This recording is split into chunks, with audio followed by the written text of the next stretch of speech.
Il est 6h42. J'ai un accent. Et alors, Michel Feltin-Palace, bonjour. Merci donc d'être avec nous. Vous êtes spécialiste des langues régionales, rédacteur en chef à l'Express, co-auteur avec Jean-Michel Apathy d'un livre intitulé « J'ai un accent et alors ?» chez Michel Lafon. J'ai un accent et alors, Jean Castex a déjà appris à ses dépens qu'il ne fallait pas trop avoir l'accent ou l'accent, comme on veut, hein. Il y en a des accents. Bon, accent du Sud. Jean Castex est originaire du Gers. Il était jusqu'ici maire de Prades, dans les Pyrénées-Orientales, conseiller départemental. Il a pris la parole vendredi soir et tout le monde s'est rendu compte qu'il avait l'accent, les commentaires sur les réseaux sociaux. Un sacré accent du Sud, un accent chantant, voire terrible. Oh putain, cet accent. C'est chelou, un ministre avec un accent du Sud-Ouest. Il a le même accent que Maïté, voilà ce que j'entends. Enfin bon, ici, et ce que nous avons entendu, ici ou là. Dites-moi, avoir un accent, ça a un côté péjoratif pour certains. Enfin, est-ce que c'est un marqueur social? Oui, tout à fait, mais il faut déjà dire une chose, tout le monde a un accent. Oui. J'ai un accent, vous avez un accent. Ça je sais. Édouard Philippe avait un accent.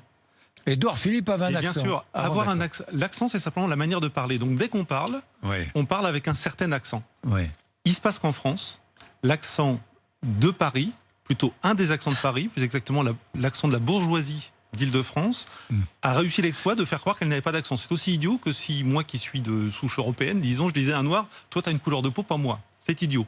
Alors effectivement, parce qu'on est en France, le mépris des accents, c'est à la fois un mépris géographique, le mépris de Paris vis-à-vis des régions, de la province, mais aussi un mépris social, parce que si vous observez ce qui est devenu l'accent standard, ça n'est pas l'accent à la Arletty, atmosphère, parce que ça c'est l'accent du peuple parisien. Et donc vous apercevez qu'en fait c'est un enjeu de pouvoir, et que c'est la bourgeoisie d'Île-de-France qui a réussi à imposer sa manière de parler, et à discréditer d'emblée toute personne qui ne parle pas de la même manière. Et le pauvre Jean Castex, simplement parce qu'il ne parle pas avec l'accent traditionnel du pouvoir, a été déconsidéré, comme s'il y avait une équivalence entre le mauvais accent, entre guillemets, et l'incompétence. Est-ce que c'est pénalisant pour certains? Bien sûr, c'est pénalisant. J'imagine. Il y a des tas de métiers. Même professionnellement. Mais bien sûr. Regardez, nous sommes journalistes, vous et moi. Bien sûr. Combien de personnes s'expriment à la télé à des postes très valorisés, présentation de journaux, éditorialistes politiques, sans avoir le bon accent, entre guillemets. La seule exception, c'est Jean-Michel Apathy. C'est pour ça qu'on a fait le livre ensemble. On peut être en désaccord avec ce que dit Jean-Michel Apathy. Mais au moins, il est jugé sur le fond. Et c'est ce qu'il faudrait faire. Toute personne doit être jugée sur ce qu'elle dit et non pas sur la manière dont elle parle. Cette règle simple, évidemment. On ne commande pas la couleur des yeux de Jean Castex. On ne commande pas sa coupe de cheveux. On va le juger sur ce qu'il fait. Mais le fait qu'il ait un accent, tout d'un coup, on l'a tous vécu. Moi, quand je suis arrivé, on l'a tous vécu. Quand je suis arrivé à Paris, j'avais plus et je l'ai un peu perdu parce que je vis à Paris. Alors ça, mais dès que je revis dans mes Cévennes, je reprends l'accent. Enfin, je reprends l'accent. Oui, vraiment, franchement, comme quoi, c'est l'environnement qui compte. C'est l'environnement et la pression sociale. Regardez, par exemple, les grands patrons du CAC 40. Regardez les grands intellectuels. Regardez BHL, Michel Onfray, etc. Michel Serres, qui était l'exception. Qui avait l'accent d'Agen aussi, lui aussi était gascon. Vous savez ce que disait Michel Serres? Michel Serres disait qu'il avait dû attendre 60 ans avant d'être pris au sérieux. Michel Serres a été rétrogradé du concours de l'agrégation en raison de son accent. C'est terrible. Moi, j'ai recueilli des témoignages pour ce livre. Une jeune femme d'Avignon qui vient pour l'agrégation de lettres classiques. Concours extrêmement difficile. Elle prend la parole, juste pour se présenter. Et vous savez ce que lui dit le président du jury? Non. Tiens, je ne savais pas que Mireille Mathieu prétendait à l'agrégation de lettres classiques. Vous imaginez ça? Donc vous avez des millions de gens. C'est une discrimination insupportable. On a fait un sondage pour ce livre. 10 millions de personnes en France sont discriminées professionnellement en raison de leur accent. Soit au moment des concours, soit dans leur carrière professionnelle. Il y a des pertes de salaire quand vous avez un métier exposé, on va le donner à votre collègue qui a le bon accent, entre guillemets. 20 millions de personnes sont moquées quotidiennement dès qu'elles prennent la parole. Vous arrivez dans une réunion, vous êtes un commercial, vous présentez votre projet, tout le monde se marre. C'est tout à fait anormal. Imaginez que ce soit la même chose parce que vous êtes juif, parce que vous êtes une femme, parce que vous êtes homosexuel. Mais on se marre. C'est une discrimination. Beaucoup de l'accent du sud-ouest ou du sud-est. Et du l'accent nord, du sud. Et de l'est. Mais aussi du nord, le ch'ti. De l'est aussi. Et de l'accent populaire. Et de l'accent populaire, un jeune de banlieue, un jeune de Seine-Saint-Denis, d'un quartier difficile, comme on dit pudiquement, il est parisien, il est francilien comme vous et moi. Dès qu'il prend la parole dans une réunion, on va dire non, ça n'est pas possible. Les gens ne sont pas jugés sur ce qu'ils disent, comme ça devrait être le cas, mais sur la manière dont ils s'expriment. Et ça perdure. Mais ça perdure, bien sûr. Ça se renforce même. Ça se renforce. Mais oui, parce que vous avez une sorte d'unité. toutes les télévisions, tous les gens qui ont des postes à responsabilité, 99% d'entre eux parlent de la même manière. Donc il y a une fausse équivalence qui se fait entre eux.